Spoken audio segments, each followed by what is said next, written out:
Jadi jangan salah paham dengan masalah-masalah seperti ini teman-teman sekalian. Oleh karena itu selalu optimis. Tidak ada kata-kata tidak bisa. Selama bukan melawan sunnatullah, maka bisa. Dan Allah SWT mengatakan, فَإِذَا أَزَمْتَ فَتَوَكَّلْ عَلَى اللَّهِ. Kalau kau sudah bertekad, bertawakallah kepada Allah. Jalani, pasti kamu bisa. Tidak ada kata-kata terlambat teman-teman sekalian. Dan ini adalah optimisme dalam Islam. Harusnya kita seperti itu. Ya? Jadi mulai sekarang, buka lembaran baru, bagaimana kita ke depannya semuanya berisikan optimisme. Kita semangat ya, untuk mencari rezeki, untuk memiliki pasangan, yang belum punya pasangan, untuk memiliki anak, jangan berhenti ikhtiar, ya, untuk melakukan ibadah haji, zakat. Kalau hari ini Anda adalah mustahik penerima zakat, bagaimana Anda target tahun depan, 2 tahun lagi, 5 tahun lagi saya jadi muzaki, saya akan mengeluarkan zakat, tidak ada kata-kata terlambat. Anda kalau baca kisah orang-orang sukses juga, mereka mulai dari tidak mampu sampai mereka menjadi mampu. Ya. Tidak ada teman-teman satu komunitas ya, yang maju kecuali memang karena motivasi semangatnya selalu adalah optimis. Dan tidak ada satu komunitas terpuruk kecuali memang karena mereka selalu pesimis. Apalagi diikuti dengan khurafat-khurafat. Hari Selasa adalah hari yang sial. Kalau tangan kiri gatal mau dapat duit, kalau tangan kanan mau keluarin duit, kalau matanya kedap-kedip, yang di atas mau senang, kalau yang di bawah mau sedih. Ini sial, kesialan, tidak ada dalam Islam.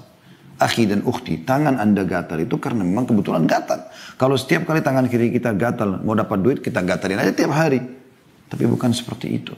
Apa hubungannya dengan Anda mau sedih dengan kedap-kedip di bawah kelopak mata bawah Anda? Gak ada hubungannya sama sekali. Mata Anda letih, butuh istirahat. Jangan sampai Anda menanamkan semua contoh-contoh pesimis ini dalam kehidupan Anda.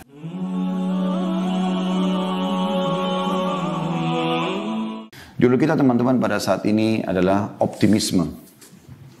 Perlu kita garis bawahi bahwasanya optimis salah satu pilar dari pilar-pilar Islam. Ya, jadi seorang muslim wajib mengetahui kalau mereka selalu berada di atas sebuah pilar bangunan yang kuat, yaitu optimis. Dan itu ajaran dalam agama kita. Imam Adz-Dzahabi rahimahullah memasukkan putus asa dari rahmat Allah atau pesimis itu bagian daripada dosa besar.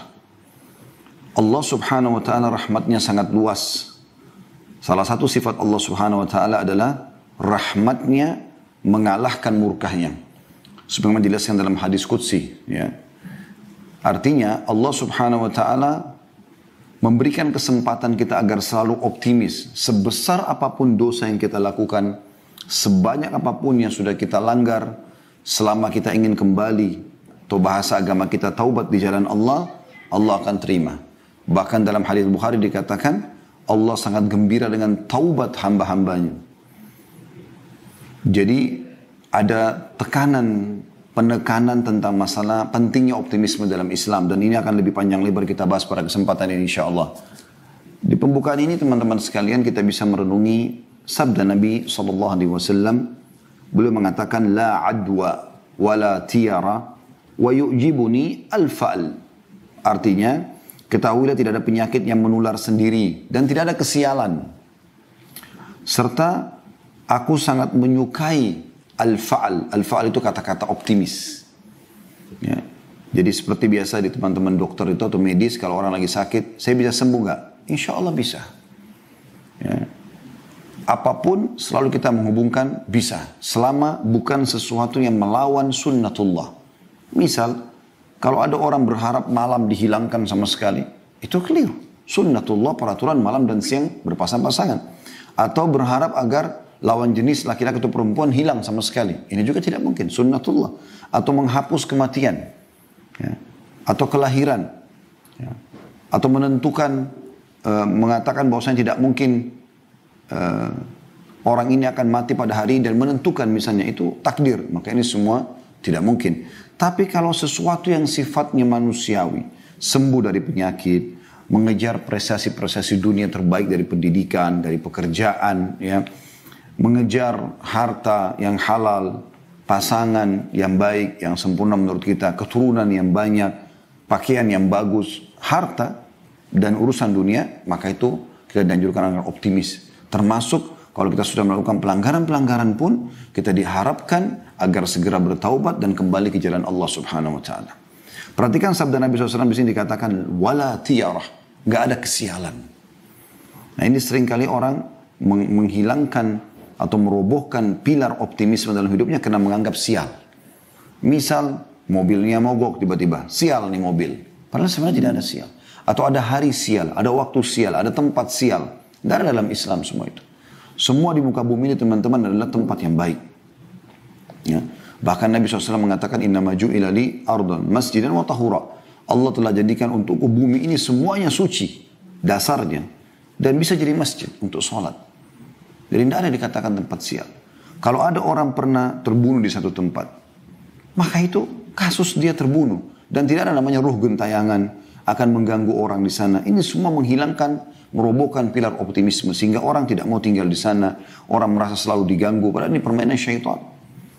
Salah satu sebab turunnya surah Jin adalah orang-orang Mekah, saudaraku seiman. Mereka seringkali, kalau mereka melakukan perjalanan, ini di masa jahiliyah ya, sebelum datang Islam kepada mereka.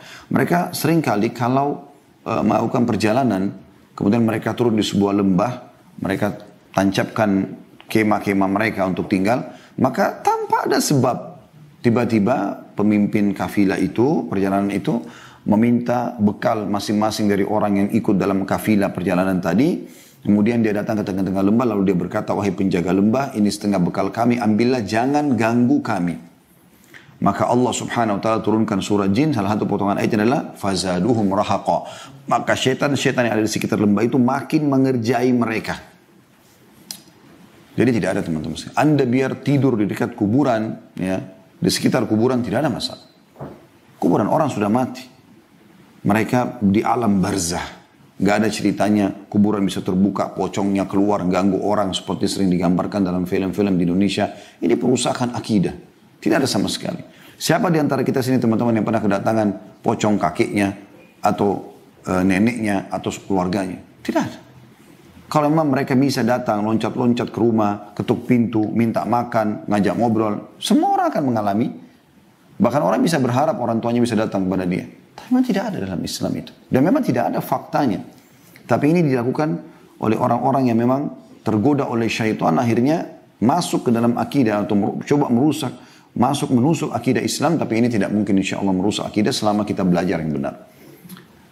Dan juga Nabi SAW mengatakan, dan aku suka sekali dengan al-fa'al, kalimat optimis. Saya bisa, saya akan diampuni, saya akan masuk surga, saya akan berhasil, saya akan lulus, saya akan menikah, saya akan punya anak, ya. Saya akan jadi orang kaya, saya akan jadi orang pintar, ya. Saya akan memaafkan, ya. Semua itu al-fa'al. Dan kita dianjurkan dalam Islam seperti itu, bahkan itu bisa menjadi doa, ya. Makanya Nabi SAW, hadis tadi itu hadis riwayat Bukhari Muslim ya. Yang hadis tentang kata-kata al-fa'al. Atau kata-kata optimisme. Dan dalam Islam kita dianjurkan agar selalu saja ya, menghindari kata-kata buruk bahkan. Kata Nabi SAW, jangan kalian pernah ucapkan kata-kata buruk. Yang bisa jadi doa buruk. Untuk diri kalian, harta kalian dan juga keluarga kalian. Yang bisa saja malaikat lewat mengaminkan dan terjadilah. Misal ada suami istri mengatakan, saya nyesal nikah sama kamu. Ada orang tua mengatakan pada anaknya, menyesal saya melahirkan kamu misalnya. Menyesal saya punya anak seperti kamu. Maka bisa jadi kalimat buruk. Dan itu bisa saja anaknya justru jadi nakal gara-gara kata-kata itu. Atau dia lihat dirinya di kaca, dia mengatakan, saya kok jelek sekali ya. Akhirnya dia selalu memandang dirinya jelek. Padahal sebenarnya sejelek apapun dia dalam pandangan manusia, tetap dia ciptaan Allah Subhanahu wa Ta'ala. Tetap ada kesempurnaan ciptaan di situ. Allah mengatakan, fi ahsani taqwim, kami ciptakan manusia dengan sesempurna mungkin. Al-Hulaimi berkata, rahimahullah, Nabi SAW suka dengan optimisme. Karena pesimis merupakan cermin persangkaan buruk kepada Allah tanpa alasan yang jelas. Optimisme diperintahkan dan merupakan wujud prasangka yang baik atau prasangka yang baik. Seorang mukmin diperintahkan untuk bersangka baik kepada Allah dalam setiap kondisi. Ini dinukil dari Fathul Bari, Syarah Sahih Bukhari, ya, di jilid 10 halaman 226. Jadi bagaimana kita dianjurkan agar selalu berbuat kebaikan-kebaikan teman-teman. Kita selalu optimis.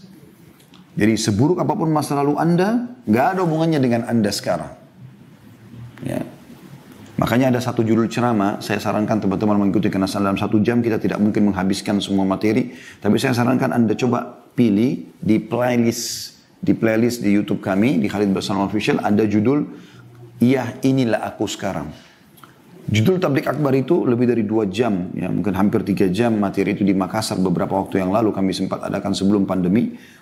Itu khusus, saya memang susun tema itu bagi orang-orang yang dulu masa lalunya kelam. Sekarang sudah taubat, sekarang mau jadi orang baik, sekarang mau jadi orang sukses. Maka jawabannya iya, inilah aku sekarang. Kalau ada orang mengatakan, kamu kan dulu begini, iya, inilah aku sekarang. Masa lalu dalam Islam tidak pernah dilihat. Bukankah mayoritas sahabat dulunya orang-orang non-muslim, orang kafir di Mekah, kemudian mereka dapat hidayah? Bukankah Umar bin Khattab radhiyallahu anhu adalah orang yang paling benci Islam? Bahkan pada saat akan mengucapkan syahadat, hari itu dia menguruskan pedangnya, pakai baju perangnya untuk membunuh Nabi SAW. Dan terbalik Allah berikan hidayah. Ya. Bukankah Abu Sufyan orang yang memimpin pasukan Ahzab, orang yang membenci Islam, tapi setelah pembebasan kota Mekah masuk Islam? Bukankah Ikrimah bin Abi Jahal, ayahnya Abu Jahal, meninggal dalam keadaan kafir, dia selalu bersama ayah yang membenci Islam. Tapi setelah masuk Islam, dia menangis memegang Al-Quran sambil mengatakan, ini perkataan Tuhanku yang aku lalaikan selama ini. Kemudian dia mengatakan, ya Rasulullah, mulai hari ini aku akan, ya ini lihat kalimat optimisnya, aku akan bersedekah sejumlah dulu yang aku keluarkan untuk memerangi anda sebagai tebusannya. Mereka optimis. Banyak sahabat masuk Islam umurnya sudah sepuh, tapi mereka menghafal Al-Quran. Tidak ada kata-kata pesimis. Mereka selalu optimis. Ya. Abdurrahman ibn Auf radhiyallahu anhu datang ke Mekah, datang dari Mekah cuma pakaian di badan, hartanya semua disita oleh orang-orang kafir Mekah. Tapi dia datang ya dengan berbekal hanya pakaian di badan, lalu dia datang ke pasar Madinah, dia datangi salah satu penjual ya perangkat pertanian, perkebunan, cangkul dan yang sejenis, lalu mengatakan saya seorang muhajir, saya butuh untuk mengambil barang anda, jatuh tempo, besok saya bayar. Mulailah dia ambil 5-6 cangkul dan beberapa jenisnya, kemudian dia jual, besok laku sampai dia punya toko. Sampai dia menjadi salah satu dari penduduk Madinah atau kaum muslimin terkaya, atau orang-orang terkaya. Nggak ada kata-kata pesimis. Mereka selalu optimis. Ya, dan ini memang pilar Islam. Ingat selalu firman Allah Subhanahu wa Ta'ala dalam surah Al-Insyirah ayat 5 sama ayat 6. Ya, fa inna ma'al usri yusra. Inna ma'al usri yusra. Di setiap kesulitan ingat ayat ini. Ada kesulitan apapun, kita lagi sakit berharap sembuh, kita lagi miskin berharap kaya, kita lagi di PHK berharap supaya bisa dapat kerja baru, kita lagi belum lulus sekolah, kita berharap nanti menjadi seorang sarjana, atau apa saja, kita belum menikah berharap menikah, belum punya anak berharap punya anak. Semuanya itu ya, fa inna ma'al usri yusra. Di setiap kesulitan akan ada kemudahan. Intinya teman-teman, jangan sampai di masa kita lagi sulit melanggar hukum Allah Subhanahu wa Ta'ala, malah kedukun ya, malah berbuat kesyirikan, malah bermaksiat, lagi ada masalah, malah minum khamr, malah berzina, maka makin hancur hidup dia. Ini ayat ini berlaku bagi orang yang menghadapi kesulitan lalu dia kembali kepada Allah Subhanahu wa Ta'ala. Cobaan yang sedang datang justru bentuk kasih sayang Allah agar kita bisa kembali kepadanya. Di saat itu anda wudu, bahkan sejadah, sujud di malam hari, mohon kepada Sang Pencipta Allah. Anda sedang memohon kepada pencipta langit dan bumi. Kalau anda sedang sakit, lagi ada masalah, yang ciptakan anda Allah, yang ciptakan masalah itu Allah, yang bisa menyelesaikannya Allah. Dan anda kalau sudah mendapatkan nikmat, yang ciptakan anda Allah, yang berikan nikmat itu Allah, yang bisa menambahnya juga Allah Azza wa Jalla. Itu kemuliaan seorang mukmin. Dan Allah ulangi, inna ma'al usri yusra. Inna adalah harfu ta'kid dalam bahasa Arab. Ya. Huruf yang memastikan. Inna.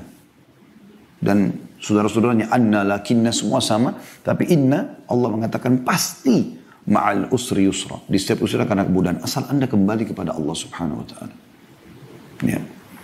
Dan juga teman-teman sekalian, salah satu hadis yang mulia diriwayatkan oleh Imam Muslim, kata Nabi SAW, ihris ala ma yanfa'uk wasta'in billahi wala ta'jaz. Ini luar biasa hadis tentang masalah optimisme. Perhatikan kata Nabi SAW, bersemangatlah atas hal-hal yang bermanfaat bagimu. Selama bermanfaat, tidak ada maksudnya, kejar.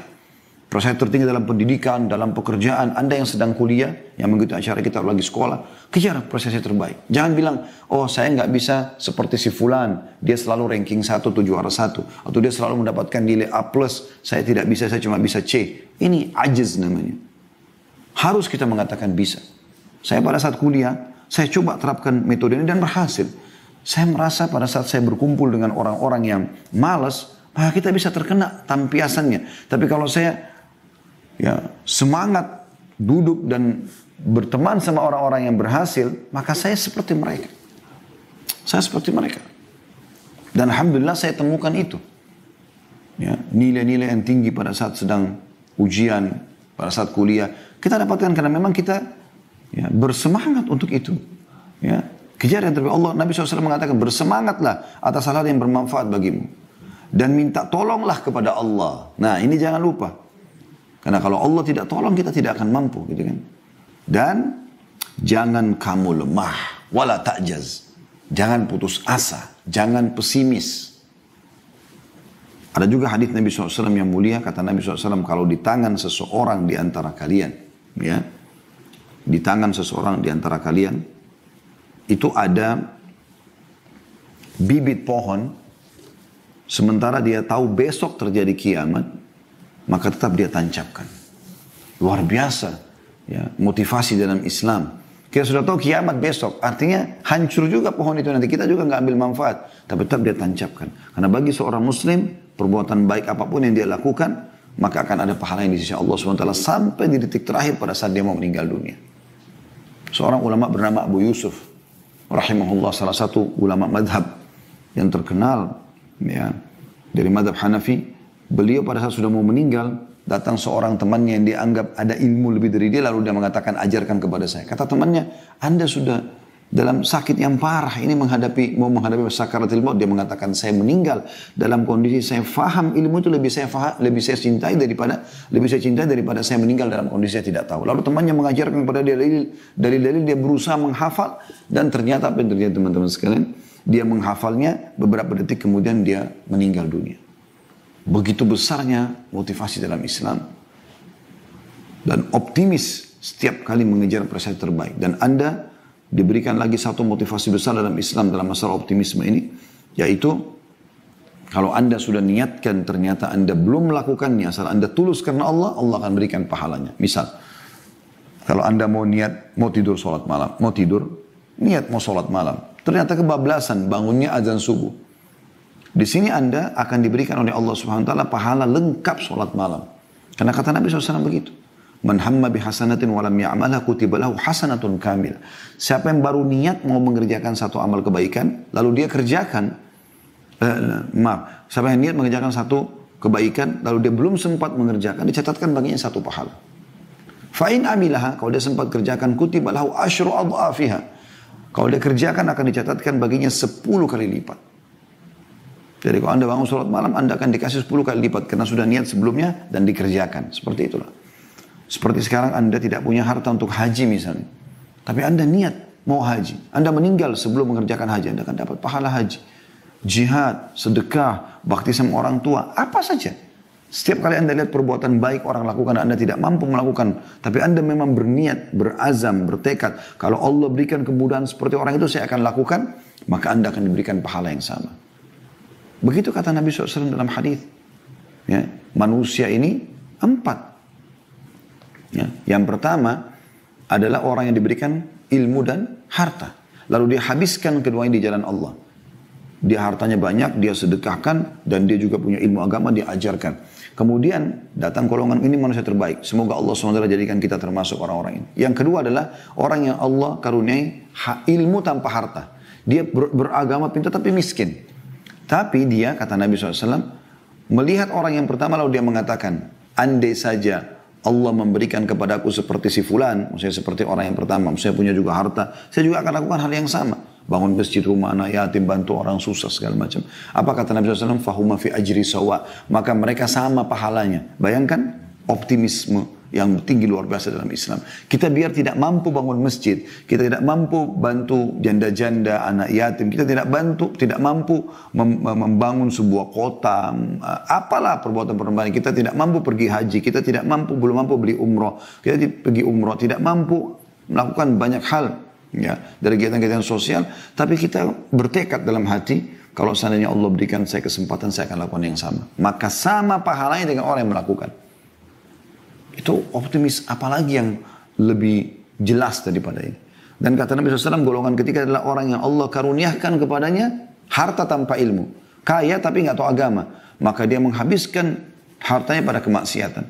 Lalu datang golongan keempat, wa na'udzubillah, ini yang paling buruk. Orang yang tidak dikaruniai harta juga ilmu. Udah miskin, bodoh. Ya. Lalu dia bukan melihat golongan kedua sama ketiga, pertama, bukan kedua sama pertama, tapi dia lihat golongan ketiga. Yang kaya tapi bermaksiat. Maka dia mengatakan, kalau saya punya kesempatan seperti si fulan, maksudnya orang yang ketiga tadi, menghabiskan hartanya foya-foya di jalan syaitan, maka saya akan lakukan hal yang sama. Kata Nabi SAW, fahuma fi wazri sawa, maka mereka sama dosanya. Ya, ini bahaya sekali, maka jangan pernah niat untuk menjadi ahli maksiat. Ada cukup banyak teman-teman yang coba kita bahas dalam kesempatan kita ini. Semoga Allah berkahi. Bagaimana kita dianjurkan agar selalu punya optimisme. Ada hadis yang lain. Hadis ini hadis sahih riwayat Imam Ahmad. Hadis ini riwayat Bukhari Muslim tepatnya. Kata Nabi SAW kepada Sa'ad bin Abi Waqqas radhiyallahu anhu, innaka intadhar warathataka agniya'a khairun laka antadarahum alatan yatakaffafunan nas. Ketahuilah wahai Sa'ad, engkau meninggalkan anak-anakmu dalam keadaan kaya, ya. Engkau pada saat meninggal tinggalkan warisan yang banyak, jauh lebih baik. Artinya untukmu dan untuk mereka. Kau dapat pahala yang banyak, mereka pun bisa hidup. Daripada mereka kau tinggalkan dalam kondisi mengemis kepada orang-orang. Bukankah itu adalah sebuah optimisme supaya kita menjadi orang kaya, yang penting halal, lalu kita tinggalkan untuk ahli waris? Itu hadis sahih riwayat Bukhari Muslim. Allah Subhanahu wa taala, teman-teman, tidak pernah melarang kita untuk menikmati apa yang telah diciptakan selama 5 huruf halal, dan dia hanya melarang 5 huruf yang lain haram. Dan perlu kita titik beratkan, dan ini sering saya bahasakan, yang haram itu jauh lebih sedikit dibandingkan yang halal. Halal ini banyak sekali. Pada saat Allah haramkan babi, Allah ganti dengan sapi, kambing, ayam, kelinci, semua hewan air. Kenapa harus babi dimakan? Ini sebagai bentuk cobaan dari Allah SWT. Seperti Anda kerja di kantor. Nah, pasti di kantor itu akan, begitu Anda melamar kerja dan Anda diterima, akan yang ada adalah motivasinya. Kalau kerja dari jam sekian sampai jam sekian akan dapat ini. Kan gitu. Tapi di kantor juga akan dikatakan, kalau Anda melanggar akan ada begini dan begitu.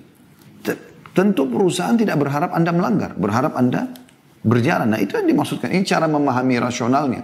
Allah Subhanahu wa taala memberikan yang haram itu bagi orang-orang yang mau melanggar. Cobaannya, gitu kan. Jangan dilanggar. Pelanggaran-pelanggaran itu untuk diketahui dan dihindari. Anda sudah tahu ini di perusahaan saya tidak boleh, maka jangan dilakukan. Supaya Anda tidak kena PHK, supaya Anda tidak punya masalah. Begitu juga dengan hal-hal yang merupakan motivasi, ya, atau motivator untuk bekerja di kantor, Anda lakukan. Ya. Perhatikan Allah Subhanahu wa taala menjelaskan kepada kita dalam surah Al-A'raf ayat 32.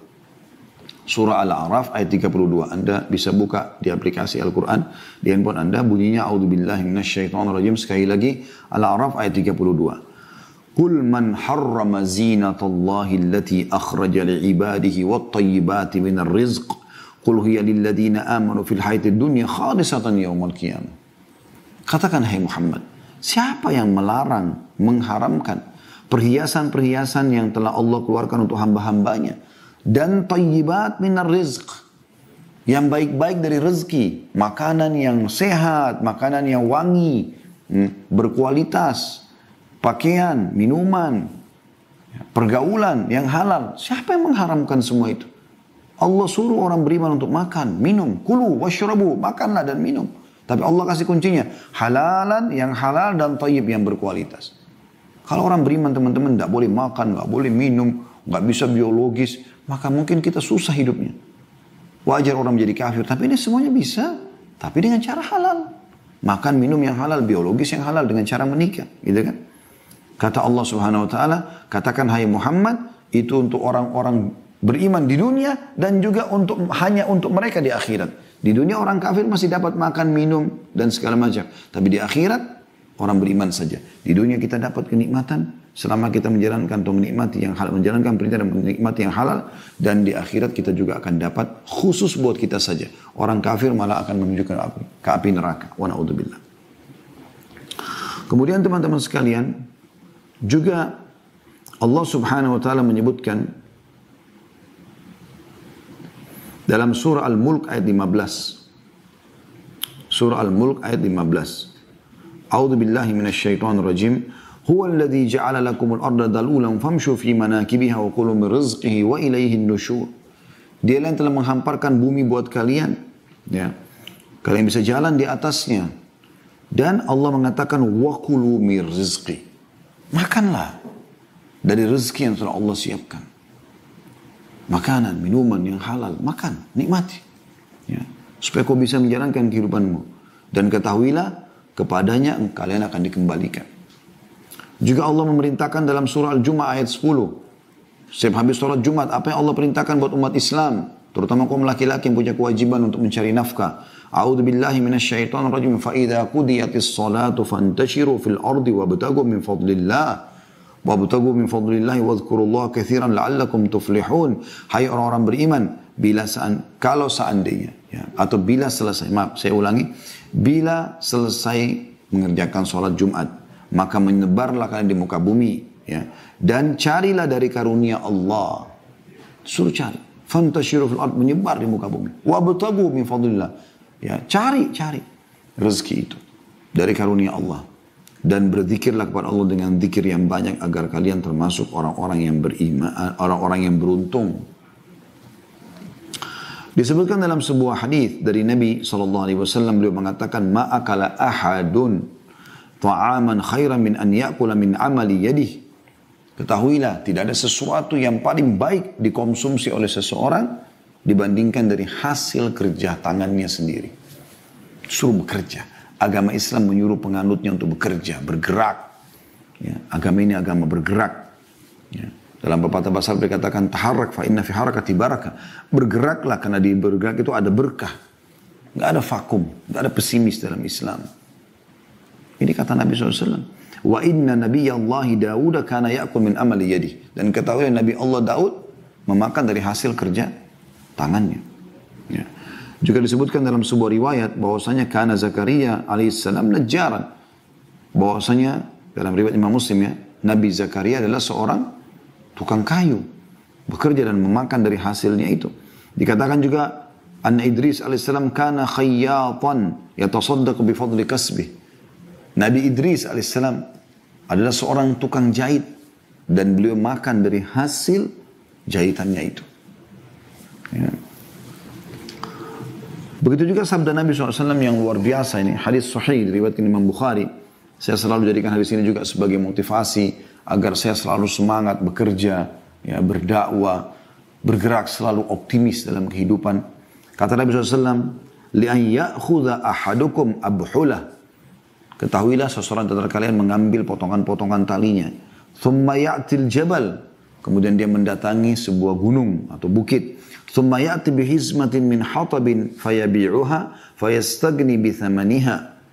Kemudian dia mengambil kayu-kayu bakar yang dia pikul di pundaknya. Kemudian dia menjualnya atau dia membawa lalu menjualnya. Kemudian dia makan, ya, dari hasil penjualannya. Khairun lahum min an yas'alan nas. Lebih baik daripada dia mengemis pada orang.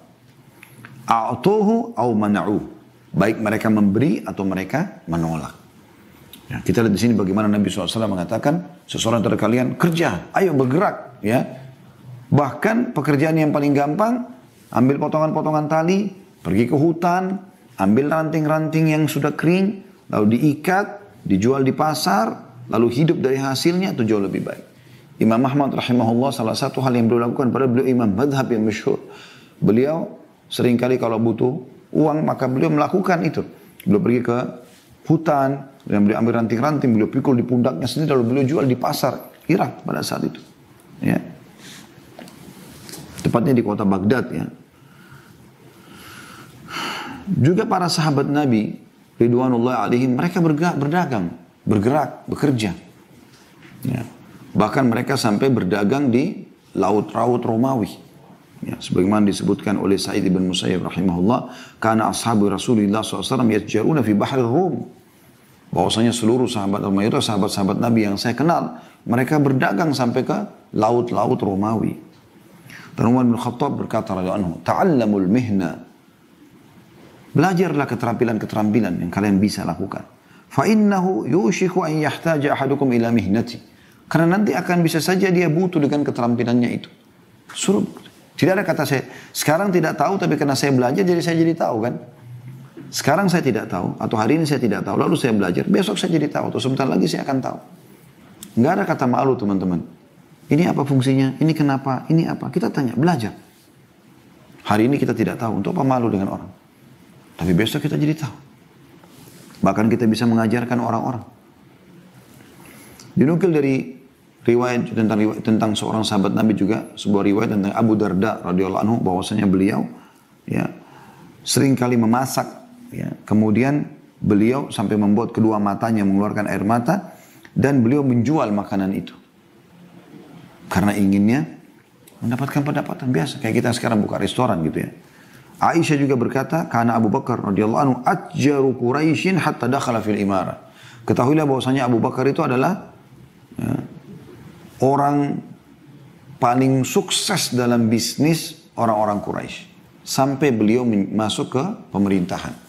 Artinya terus saja beliau dagang sampai di zaman Nabi SAW, ya, sampai beliau Nabi SAW meninggal. Pas sudah menjadi khalifah, beliau sibuk mengurus pemerintahan, baru beliau berhentikan bisnisnya. Artinya beliau sibuk lagi dengan tugas yang lain atau amanah yang lain. Qais bin Asim, salah satu ulama salaf yang terkenal, pernah menasihati anaknya pada saat dia akan meninggal. Dia mengatakan, "Alaikum bil mali wastina'ah."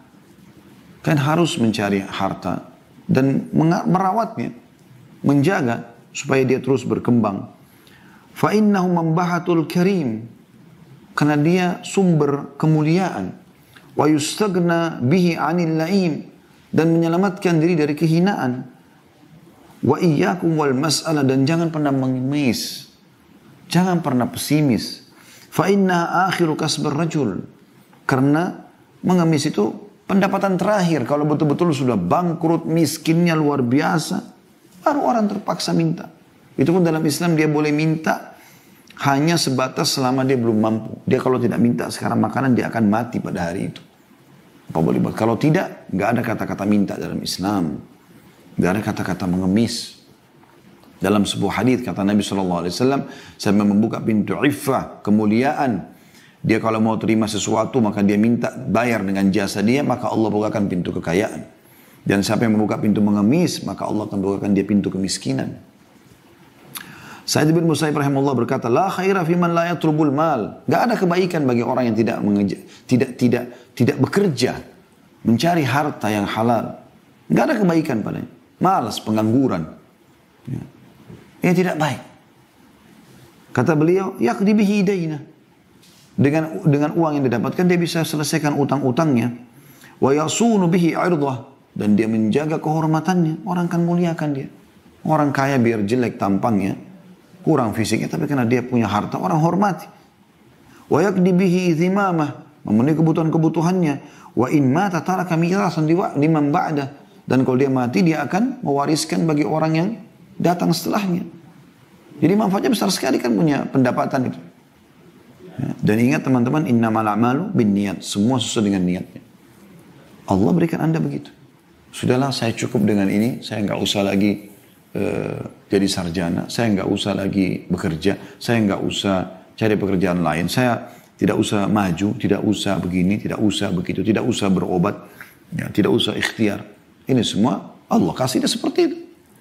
Tapi kalau dia minta, Allah SWT akan kasih. Berapa banyak orang teman-teman kemarin pakai sepeda engkel, beberapa waktu ke depan sudah pakai mobil Mercy. Banyak sekali.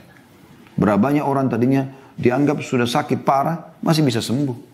Sa'ad bin Abi Waqqas itu di Mekah, dia pikir sudah akan meninggal sakit parah. Tapi subhanallah, dia hidup sampai di masa Umar. Bahkan di tangan dialah, pada saat dia memimpin perang, Persia takluk di tangan kaum muslimin. Tidak ada pesimis. Dahak ibn Muzahim rahimahullah juga berkata, syaraful mu'min salat fi jawfil lail, kemuliaan seorang mukmin ya, itu adalah dia salat di malam hari kena antara dia sama Tuhannya, wa izzuhu, dan juga kemuliaan jiwanya istighna'u 'anil nas. Dia tidak bergantung pada manusia. Kemudian teman-teman sekalian, Umar juga pernah berkata, maksabatun fi di'ana khairum min su'alin nas. Mencari pendapatan tapi sulit, memang dengan sulit. Bekerja angkat ini, segala macam banyak cobaannya. Jauh lebih baik daripada mengemis sama orang. Begitu motivasinya para sahabat.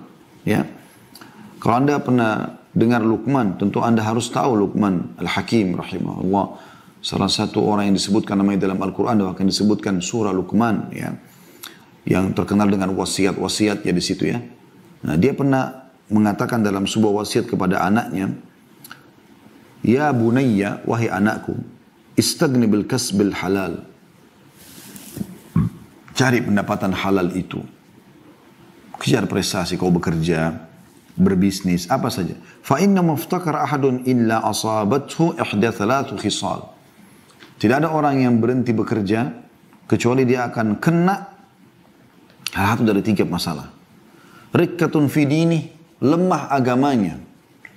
Orang miskin itu lemah agamanya. Ya. Maksudnya mudah sekali dia untuk bisa meninggalkan sholat, meninggalkan agama. Bukankah banyak orang-orang yang murtad justru karena ini kan? Bukan kita bicara secara khusus orang miskin tertentu, tidak. Ada orang miskin, Masya Allah punya keimanan kuat. Tapi kita bicara di sini, Luqman Hakim berikan wasiat. Orang miskin itu lebih lemah agamanya. Secara umum ya. Karena kapan dia ditawarkan sebuah pendapatan yang besar, lalu dia tinggalkan agamanya, dia bisa tinggalkan. Bukankah di Indonesia terjadi orang banyak tinggalkan agama, murtad gara-gara hanya sembako saja. Tidak asing lagi kisah itu dalam program kristenisasi di Indonesia kan. Kemudian yang kedua, au-dha'fu fi aqli, atau lemah akalnya.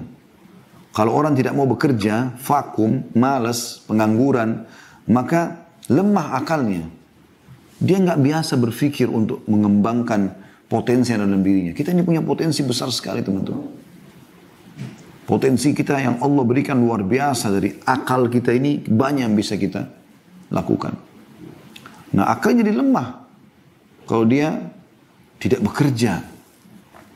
Dan yang ketiga, awwaha'u fi muru'ati, atau tercoreng di kehormatannya. Biar tampan, biar cantik, tapi kalau orang tahu miskin, tidak ada pekerjaannya, ini bisa saja orang anggap remeh.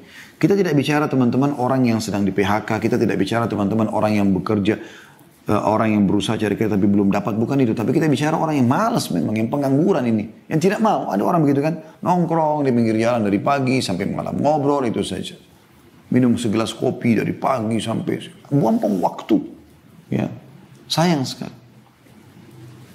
Lalu beliau mengatakan, setelah mengatakan tidak ada orang yang meninggalkan pencarian rezeki halal kecuali bisa ditimpa 3 hal, lemahnya agamanya, lemah akalnya, ya, dan juga tercoreng kehormatannya. Wa a'zam min hadza istighfafun nasu bihi. Dan yang lebih besar lagi daripada itu adalah manusia menganggap remeh dia. Makanya Nabi SAW dalam riwayat Imam Ahmad ya, seringkali berkata atau beliau menyebutkan, ta'awwadhu minal faqri wal qillati waz zillah. Selalulah berlindung kepada Allah dari ya, kemiskinan, kekurangan, dan kehinaan. Minta supaya Allah jauhkan. Jangan sampai miskin, jangan sampai kekurangan, dan jangan juga sampai terhina. Selalu Allah muliakan kita di dunia dan juga di akhirat. Ya. Dalam riwayat lain Nabi SAW pernah berdoa dalam riwayat An-Nasai dan Abu Daud, Allahumma inni a'udhu bika minal ju'i fa innahu bi'sad daji'. Ya Allah, aku berlindung kepadamu dari kelaparan, kemiskinan, kesusahan. Karena dia adalah seburuk-buruk keadaan. Beliau juga berdoa, Allahumma inni a'udhu bika minal ajzi wal kasal. Ya Allah, aku berlindung kepadamu jangan sampai aku lemah dan juga malas, nganggur, wal jubni wal bukhul, pengecut dan juga pelit, wa ghalabatid daini wa qahrir rijal, dan aku terlilit utang dan juga dikuasai oleh orang-orang. Umar bin Khattab pernah berkata kata-kata yang unik di sini ya. Beliau mengatakan, inni la'al rajulu fayujibunu syakluh. Saya dulu pernah melihat orang, lalu saya kagum dengan penampilannya. Faida sa'altu anhu, pada saat saya tanyakan tentang keadaannya, faqila la amalalah, maka dikatakan tidak ada pekerjaannya, pengangguran, sakata min aini, maka dia jatuh dari pandangan mataku. Maksudnya Umar bin Khattab menganggap orang ini tidak memiliki apa-apa. Kenapa dia tidak bekerja? Beliau juga pernah melihat ada orang selepas sholat Jumat duduk-duduk. Duduk-duduk. Lalu Umar mengatakan, kenapa kalian di sini? Mereka mengatakan, kami bertawakal kepada Allah. Lalu Umar marah. Maksudnya mereka mengatakan, ya sudah, kalau ada yang antarin kami makanan, seakan-akan begitu ya. Ya datang kami makan. Tidak, ya sudah kami tawakal kepada Allah. Maka Umar radhiyallahu anhu marah. Menghardik mereka sambil mengatakan, ya, kalian mengatakan itu sementara kalian tahu Allah tidak pernah atau tidak akan pernah menurunkan hujan emas dan perak. Keluar dan cari rezeki Allah. Jadi banyak orang salah faham dengan kalimat ini ya. Begitu juga dengan orang banyak salah faham dengan kalimat zuhud. Zuhud itu mereka mengatakan tinggalkan dunia untuk akhirat. Bukan akhi dan ukhti. Zuhud itu ya salah satu rangkaian daripada sifat orang mukmin adalah mendahulukan akhirat dari dunia. Bukan meninggalkan dunia. Karena Allah SWT mengatakan dalam surah Al-Qasas, surah nomor 28 ayat 77. A'udhu billahi minasyaitanir rajim. Wabtagi fima ataka Allahu daral akhirah wa la tansa nasibaka minad dunya. Al-ayat. Kejarlah apa yang Allah janjikan untuk kalian di akhirat nanti. Surga, derajat-derajat yang tinggi dengan sholat, dengan puasa, dengan sedekah, bakti orang tua, jenguk orang sakit, zikir, baca Quran, berdoa, segala macam hal. Dan jangan lupakan bagianmu dari dunia. Orang mukmin tetap dianjurkan pakai baju yang bagus. Nabi SAW pakai baju yang bagus. Memiliki rumah. Nabi SAW menyiapkan setiap istrinya rumah sendiri. Kendaraan, tunggangan juga sama. Nabi SAW siapkan unta terbaik buat pasangannya. Beliau punya kuda terbaik dalam berperang. Beliau punya beberapa pedang. Beliau punya beberapa sandal. Ya.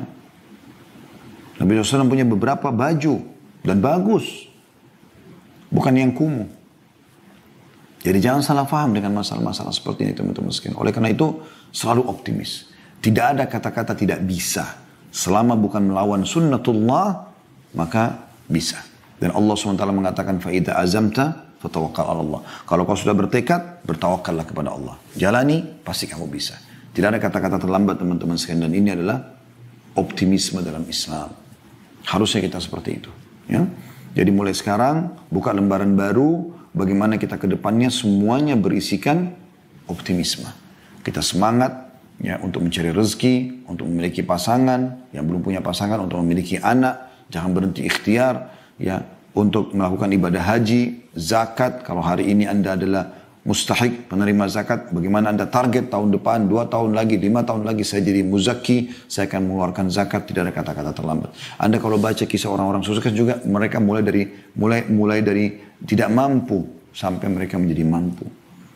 Ya, tidak ada teman-teman satu komunitas ya, yang maju kecuali memang karena motivasi semangatnya selalu adalah optimis. Dan tidak ada satu komunitas terpuruk kecuali memang karena mereka selalu pesimis. Apalagi diikuti dengan khurafat-khurafat. Hari Selasa adalah hari yang sial. Kalau tangan kiri gatal mau dapat duit, kalau tangan kanan mau keluarin duit, kalau matanya kedap-kedip, yang di atas mau senang, kalau yang di bawah mau sedih. Ini sial. Kesialan tidak ada dalam Islam.